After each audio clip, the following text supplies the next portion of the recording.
صدیق آپ ایمان والوں مدینے دی گلیاں وچوں پھرنے سبحان اللہ اونچی بولو قبرستان دے کولوں گزرے میری رب دے نبی نے فرمایا مسکرا کے واہ صدیق تیرا کتنا مقام ہے میرے یار غار تیرا کتنا مقام ہے ابو بکر صدیق تیرا کتنا مقام ہے ہاتھ جوڑ کے کھڑے ہو گئے آقا آپ دے ہوندے ہیں میرا مقام مدینے دی تاجدار نے فرمایا ہاں میرے یار تیرا بڑا مقام ہے او کیویں میرے اللہ دے نبی نے فرمایا ابو بکر صدیق اے غار والےاں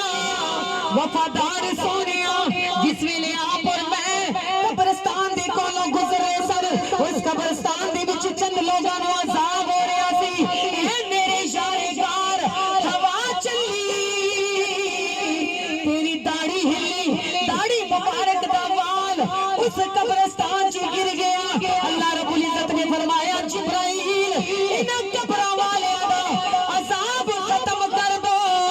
عرض کیتی مولا انہاں تے عذاب تساں مسلط کرایا سی رب کائنات نے فرمایا اے میرے جبرائیل بندے آئے دے وچ بندے گناہگار سن لیکن میں کی کراں میری رحمت نو جوش آیا اے میرے جبرائیل میرے کملی والے دا یار غار ابو بکر صدیق جدی داڑھی مبارک دا وال اس قبرستان چ گر گیا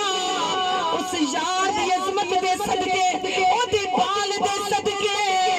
میں سارے قبراں والیاں دا عذاب ختم کر دتا نعرہ تکبیر نعرہ رسالت نعرہ رسالت یار کی داڑھی کا بال اگر قبرستان میں گر جائے تو اللہ کریم پھر نجات عطا کر دیتا ہے اگر یار دی داڑھی دا اتنا کمال ہے تو پھر یار غار دا کتنا کمال ہوگا سبحان اللہ ایمان والو ایمانی مقام ملیا نبی پاک علیہ السلام دے غلام سونے نے یار دی خاطر غار دے وچ ڈنگ جھلے سبحان اللہ ایمان والو سونا یار دے لے کے پورے آئے وہ محبوب دو عالم سرکار نے فرمایا ابو بکر تم میرا یار بھی ہے